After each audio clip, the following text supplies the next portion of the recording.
bàkk bi jiib na xibaar yi gën a fës ca yi ba si ñu génn door yéen a ngi seetaan Prestige TV salaamaaleykum.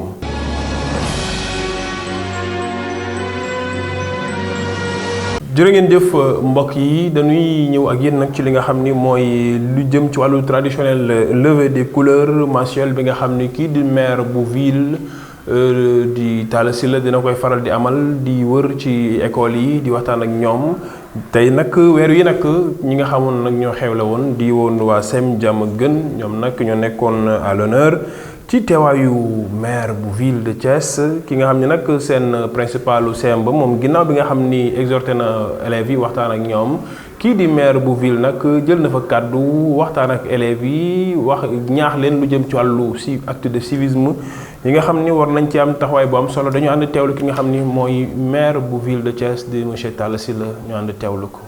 du ngeen di dégg ñuy wax la république mais la république yéen a ko moom parce que la république lu muy tekki mooy res publica maanaam li ñëpp bokk lay tekki donc yéen a ko moom kenn mënu leen koo xañ maanaam dañ leen ko war da ngeen war di réclamer tout le temps ñu restituer leen la république mais en même temps aussi dañu war a réclamer de vous que yéen seen bopp ñu ngeen remettre la citoyenneté au cœur de la république te citoyenneté boobu su amul on n'a plus de république mais citoyenneté boobu lii ñu doon def tey muy cérémonie de levée des couleurs bokk na ci li nga xam ne dina ko fàttali te dina ko dundal ndax dina wax lan moo ñu boole xam nga lii drapeau la benn kilifa gu mag daana wax ne muy almaktum daana wax ne nee na siwal na réew mais fajul soxlaam mais daf ñuy unir parce que ñun bu jógee ñu yem ci bu ñu yëkkatee hymne bi ñu taxaw alors yooyu nga xam daf ñuy boole nekk des symboles nekk des valeurs et des principes de la République dañuy comprendre rek ne daf ñuy permettre ñu nekk ensemble ñu vivre ensemble ñu mën a magnifier li ñu bokk pour que fépp fu ñu tuddee baatu Sénégal ñun ñëpp ñu am ci fierté au-delà même de nos différences au-delà même de nos divergences. Nous pouvons avoir des divergences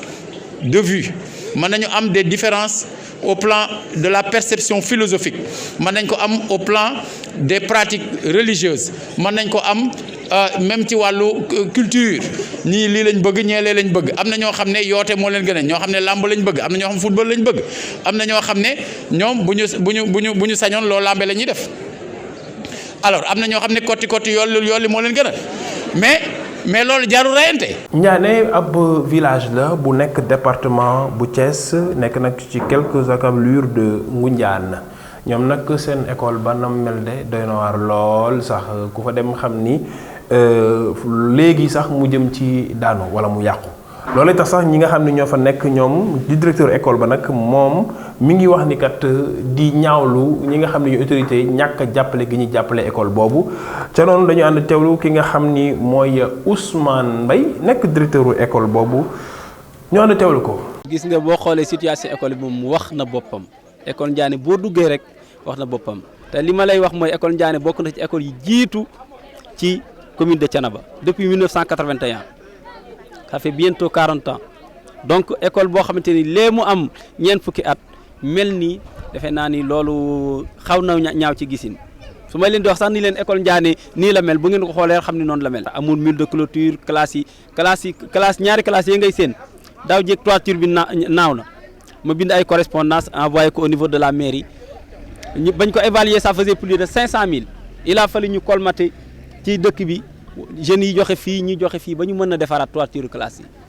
ci loo xamante ni wax dëgg yàlla école moom bu ñu koy wax école bu gox la ñuy wax man du sama école ndax man bi mu affecté damay dem feneen kon école bu gox bi la école bu mairie bi la école bu commune bi la. parce que depuis que je suis là j'ai pas senti la main de la commune depuis que je suis là du ci cahier maanaam même début d'année li ñuy jox ci cahier c'est dérisoire il a fallu que je tape sur d'autres collègues directeurs d'école pour ñu man ma may ay cahier ma mën a mottali samay élèves donc je crois que. foofu moom mënuñ ci wax segam ay douche boo ngeen gën demoon ci xool douche yi di ngeen xam ne école Ndiané manque de tout. ñu jëm nag fële ca université Iba Der Thiam bu Thiès amicale des étudiants et intersyndicale des travailleurs ñoom nag ñu ngi ñaxtu di wax ak ñi nga xam ne ñooy nguur gi di état bu Sénégal ñoom nag li ñu bëgg nag mooy liggéey ba nga xam ni entamé woon nañ ko depuis 2015 ca université boobu kat ñu yeggale ko waaye tamit sax ñaawlu nañu li nga xam ni seen université bi noonu la dispersé wu ndax itam fu ne lañ naan fu ne nga gis amphi bu ñu sañoon nag loolu lépp ñu indi ci ay saafara ca noonu nag dañuy déglu ki nga xam ni mooy El Hadji Abdoulaye Sy Ndiaye mi nga xam ni moo doon wax ci seen kàddu. ñi ngeen gis nii nag ñu taxaw mooy intersyndical étudiant père PATS bu gisee ñetti ante yooyu ku ko xam ni ñooñu ñoo composé famille universitaire te famille universitaire ku ko wax xam ni lii am Thiès nii amul feneen wala boog pour nga gis ko fa dana jafe lool muy nga gis étudiants yi taxaw gis ñi nga xam ne ñoo leen jàngal taxaw gis ñi nga xamante ni ñooy nekk ci administration bi taxaw di xeex benn affaire cela veut dire que kon ñooñu sonn nañ sonn gi nag du lenn lu dul depuis lu ëpp juróomi at ak ay weer teg wala lu mën nañu wax ni lu ëpp juróom-benni at teg ñu nekk ci université boo nga xamante ni dañ koy tuddee université waaye du université ndax ab lycée sax am na ay salle de classe ñu am na mur de clôture am ay toilettes mais lii mënuñu ko tuddee ab université ndax mënoo jël ay nit sànni leen ca àll ba ay étudiants ay doomi jàmbur jugee fu ne nga indi leen ñu loger leen te logement yooyu noonu sax dafa doyul parce que étudiants yi fi ne nii ñoo ngi sonn nekk ci biir université bi depuis plus d'une semaine ñoom seeni ay doom defuñu noonu seeni ay doom ñu ngi leen mettre ci ay conditions yu baax ñun ñu indi ñu fii nii depuis plus d'une semaine étudiants yi nekk fi nu ma bachelier yi ngay gis nii ñëw ba fii nii jàngoo amoo xaalis amoo bourse xam nga ne kooku boo ne ko kañ wàcc tali bi reyante da koy def ñun nag waxuñu dana wàcc tali bi reyante waaye nee nañu gis nga suñu université bii nii mur de clôture bi station d'épuration bi salle de classe yi gis nga bu ñu ko état mënee jox moo nu gënal ci jàmm parce que nit ku ne jàmm nga bëgg te ñëpp xam nañ ni mouvement yi fi mujjee am yëpp kenn déggul université Thiès université Thiès yaru nañ université Thiès ñoo ngi jàng mais ñoo ngi souffrir en silence université Thiès étudiants yi fi nekk sonn nañ personnel yi sonn nañ ñëpp sonn nañ di nga fi gis ab prof boo xam day dugg ci classe ba day bon goo xamante ne dafa naan étudiants yi fii nii beneen yoon du ma fi ñëwaat def cours parce que classe yi nii baaxul. ba tey ñu des ca université Iba Der Thiam jëm nag ci wàllu remise du prix de l'innovation 2020 fële ca université ba ki nga xam ne nag mooy ministre bu économie numérique et des télécommunications di Yankhoba Diattara moom nag ñëw na ci problématique bi nga xam ni moom mooy jëm ci wàllu ni ñuy utiliser lépp lu jëm ci wàllu réseaux sociaux moom nag wax na itam loolu mu ngi yàq lu bare bari ci dëkk bi te itam war nañ cee def attention parce que bu nu moywul rek mën nañu jëme foo xam ni kenn du ko xam ñu ànd teewlu ki nga xam ni mooy Yankhoba Diattara ci micro Cheikh Fall. Le ministère de l'économie numérique doit être votre premier partenaire dans ce cadre, dans ce concours. ndax li ngeen di def mën naa ni vous le faites pour le pays mais loolu moo tax ñu créer ministère de l'économie numérique pour accompagner les initiatives ak innovation yi ngeen xam ni les jeunes surtout dans le monde universitaire ñu ngi koy def et les étudiants ñoo gën a nekk pour nous la cible bu ñu war a accompagner davantage ndax étudiants yi ñoo gën a nekk tey ñoom ñoo gën a connecté ñoo gën a xarañ te xarañte bu pour ëllëg ñoom lañ ko yaakaare defe naa ni professeur Sock wax na ko am na ay milliardaires ñi ëpp alal ci àdduna bi tey fi ñu xalaate woon seen projet fi mu juddoo ci ay biir université fekk ñu nekk ay étudiants mais peut-être chance bi ñu ëppalee Sénégalais yi mooy amoon nañ chance am cadre boo xam ni mën na faire éclore les talents te ñun nag cadre boobu tey le président de la République wax ñu defar ko moo tax ñun on a voté la loi sur les startups mooy xale yi nga xam ni dañu am ay idées créer ay sociétés yu ndaw mais dans le domaine de l'innovation ñu xool nan la ñuy amee un cadre incitatif bu ñu leen di accompagner pour ñu gën a développer seen idées yooyu beneen bi mooy on va mettre en place un fonds un capital risque parce que aux États-Unis l'avantage des startups c'est qu'il y a des capital risques qui sont souvent prêts à investir ci benn projet dugal ci xaalis kooku def ay recherche approfondir ko ba tey ñu ñëw nekk ay champions donc aujourd'hui au Sénégal le président de la République a mis en place un budget de 15 milliards pour accompagner l'innovation dans le domaine du numérique.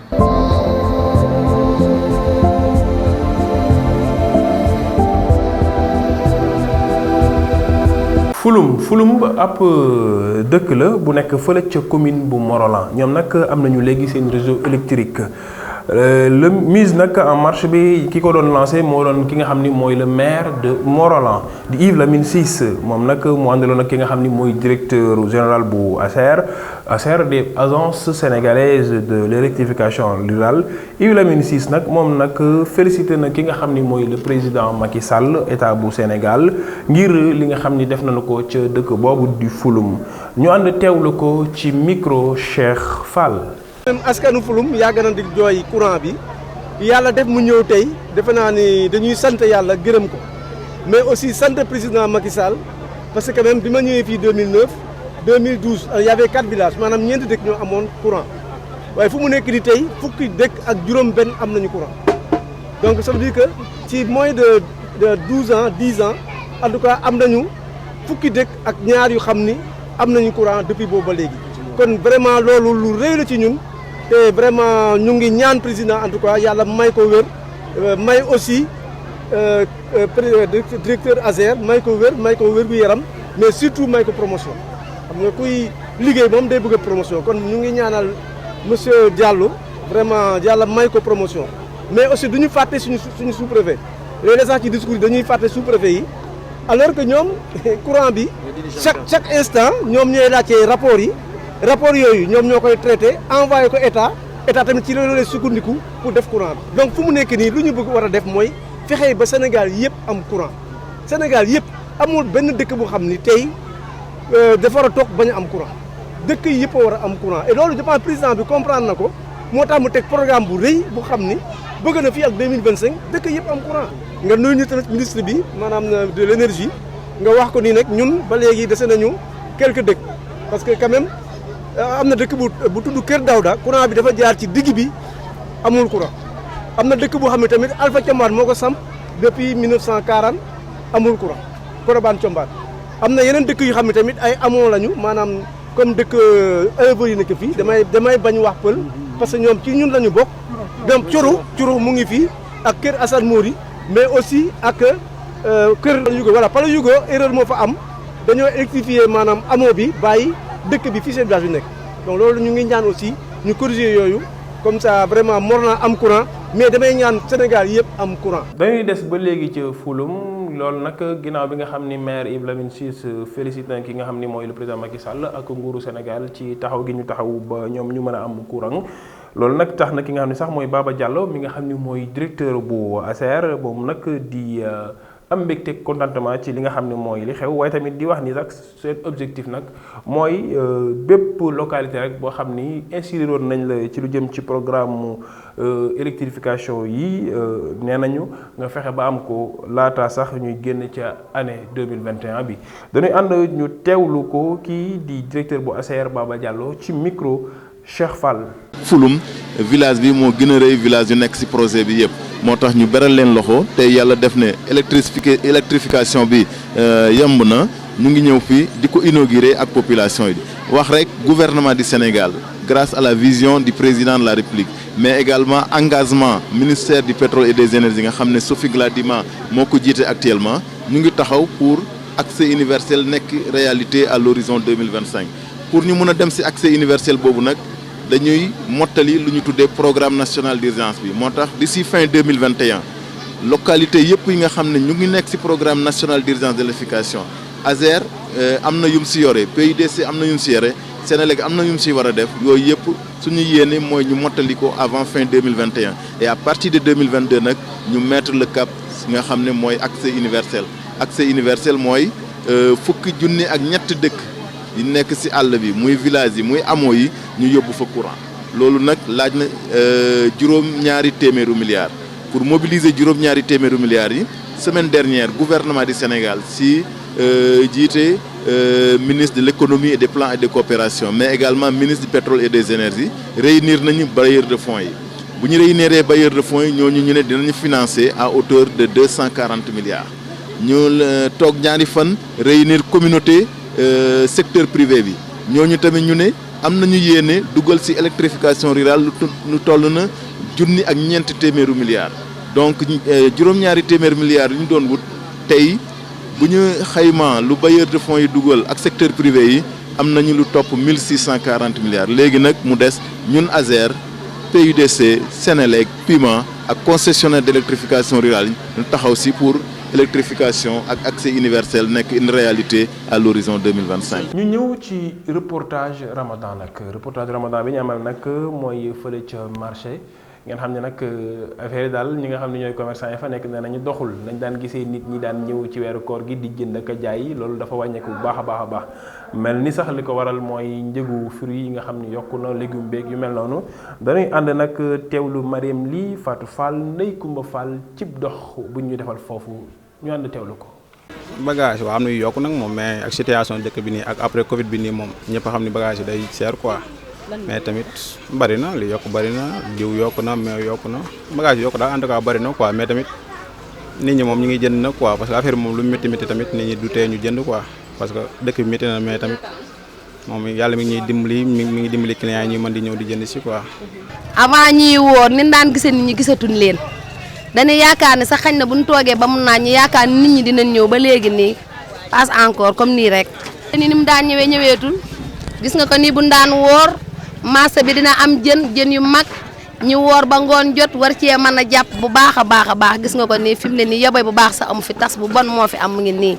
dëkk bi daal dëgër na metti na lool macha allah waaw te li ñu koy jaay tamit seer na waaw. fi mu ne nii képp ku daan jaay rek fi mu ne yaa ngi daw ndax xamatoo foo jëm pertement yi bari na seeni borom di la jàpp. waaye njaay mi seer na ci àll bi lañu wax njënd mi nee ñu dafa yokk bagage yi waaye ñiy wër njënd mi doxewul noonu. lëjum yi ni mu mel nii am na waaye dafa seer ci àll bi waaye njënd mi taxu koo bari gisoo ko ni jeexul. waaw dafa cher est-ce que client yi ñu ngi ñëw. tuuti rek ñu ngi ñëw waaye bëriwul waaw ñu ngi ñëw. tuuti rek waaw ñu ngi ñëw xam naa nag koor gi waaye ñu ngi ñëw tuuti.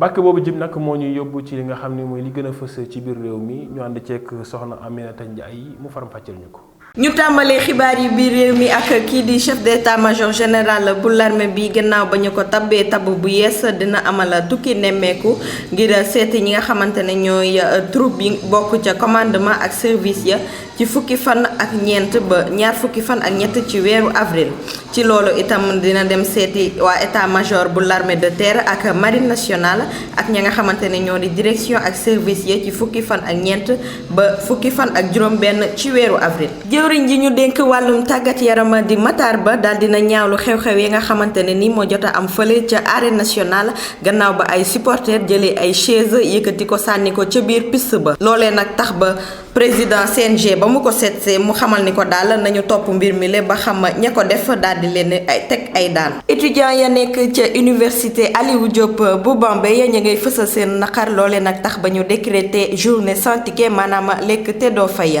ñi ngi naqarlu itam ñàkk fulaal gi nga xamante ne autorités yi ñàkk nañ leen ko fulaal ci seen ñaxtu ngir seeni dundin ak seen nekkin ca université ya gën a jaar yoon. lii moo nekkoon seen xibaar yi soxal biir réew.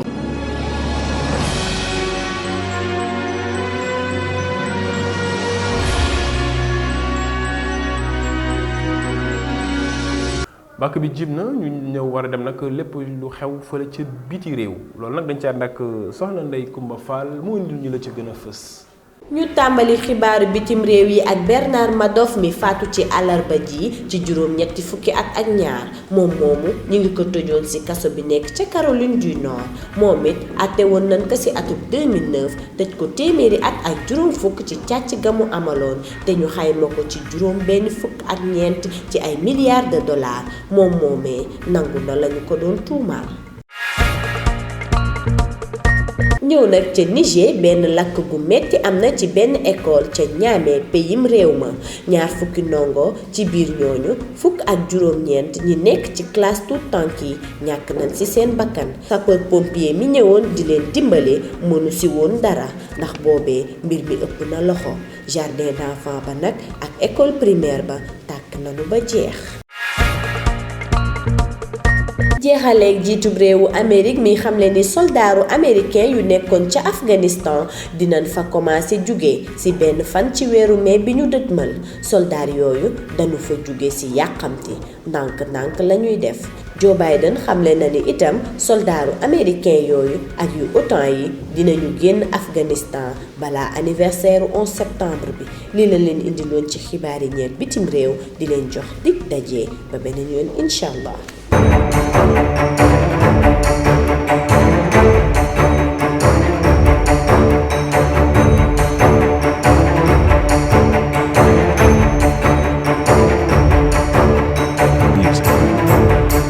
bàkk bàkk boobu moo ñuy dugal lu jëm ci wàllu tàggat yaram ñu ànd ceeg Fallou Ndaw mu faram fàcceel ñu li ci gën a fës. ligue professionnelle ci Sénégal nag dañoo nekk ci bër ba tax na ñu ngi jongante seeni match dabu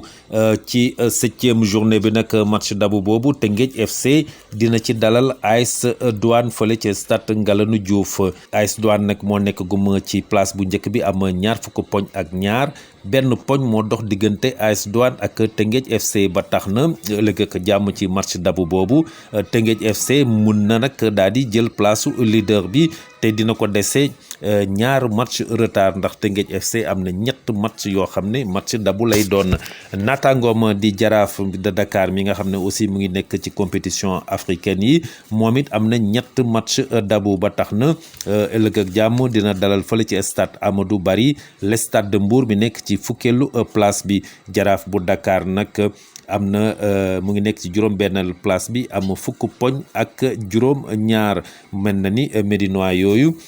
kat juróomu poñ rek moo dox seen diggante ñoom ak AS Douane mi nekk ci place bu njëkk bi te Teungueth FC nekk ci ñaareelu place bi ba tax na Jaraaf am na ko bu mu mun a jouer Teungueth FC nag ci match daboom yooyu bu génnee ci jongante samedi bi war na songo ak Dakar Sacré-Cœur wante tamit war na songo ak AS Pikine Jaraaf tamit am na AS Pikine ci match dabu ak ñaar tali ci national 1 nag dinañu jongante fukkeelu ayu bés ak ñett ci poule A bi Walidane mi nekk ci place bu njëkk bi am 20 poñ ak ñett dina dalal ci terrain Seneps Kayor Foot mi nekk ci ñaareelu place bi am 20 poñ ak ñaar benn poñ moo dox seen diggante jongante boobu nag dinañ ko xaar bu baax surtout bu ñu xamee ne ñaari équipe yooyu ñoo bokk Ligue de Thiès Olympique de Ngor nekk ci ñeenteelu place bi dina dalal AS Cambérène mi nekk ci place su Ndade ba dimanche ak jàmm nag RS Yoff di songo ak Yégo AS Saloum di dalal Gazelle bu Kédougou ci poule B bi jongante bu ñuy xaar bu baax a baax diggante Jeanne d'Arc bu Dakar ak Oslo Jeanne d'Arc moo nekk ci place bu njëkk bi Oslo nekk ci ñetteelu place bi Assur nekk ci ñeenteelu place bi di dalal Stade de Thiaroye mi nekk ci juróom-ñetteelu place bi Racing de Dakar mi nga xam ne moo nekk ci place u Ndade bi dina songo ak Jamono mi nekk ci fukkeelu place bi dimanche ak jàmm nag Agel bu Rufisque nekk ci ñaareelu place bi am 20 poñ ak ñett moom ak Jeanne d'Arc ñoo tolloo même nombre de poñ moom nag dina songo ak Avenir bu Mbacké mi nekk ci avant dernière place bi mel ni ci poule boobu nag Jeanne d'Arc Oslo ak Agel ci weekend bi dañuy jongante rek pour mun a jël place su leader bi ca Mboro Etix nekk ci juróomeelu place bi am 10 poñ ak juróom benn dina dalal US Rail mi nekk ci juróom-ñeenteelu place bi am 10 poñ ak ñaar dimanche ak jàmm nag ci national 2 bi Damels bu Tivaouane dina songo ak HLM Grand Yoff fële ca terrain municipal bu Tivaouane Toglu bu Diass nag moom dina dalal Espoir bu Kaffrine ci division régionale COT nag dina dalal Seneps Excellence ña ngay jongante fële ca terrain Seneps ba AS Mbaxaan dina dem fekki Olympique bu Somone Olympique bu Mbour di dalal Renaissance bu Jaxaaw Réserve Jàmbaar bu Saly di dalal Université bu Thiès fële ca Morolan nag AS Morolan dina dalal Tigres bu Thiès. ñu jeexale ko ak Europa League mu mel ni tableau demi-finale yi xam nañu ko Manchester United ci phase retour quart de finale yi dafa daan Grenade 2-0 ca ale ba tamit noonu la ko daanoo woon 2-0 Arsenal dem fekki Slavia duma yu menti 4-0 ca ale ba ñaari équipe yi dañoo témboo woon 1-1 la ñu defoon Ajax d'Amsterdam dem fekk AS Rome témboo fa ak moom ca ale ba nag Ajax moo daanoon 2-1 kon AS Rome moom moo qualifié ci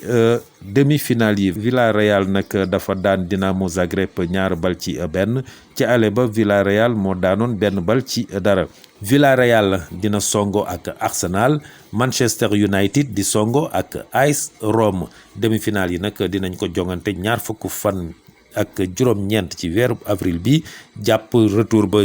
juróom-benn fan ci weeru mai final ba nag dinañ ko jongante 20 fan ak juróom-benn ci weeru mai fële ci réewum Pologne. jërë ngeen jëf mbokk yi loolee mooy li gënoon a fës ci xibaar yi amoon ci bés yu ñu génn di leen jaajëfal ci teewlu bi di leen ñaan nag ngeen ànd di wéy ak seen programme Prestige TV man nag ma leen di jox dig daje ba samedi prochain incha allah ci yeneen i xibaar yi gën a fës jërë ngeen jëf.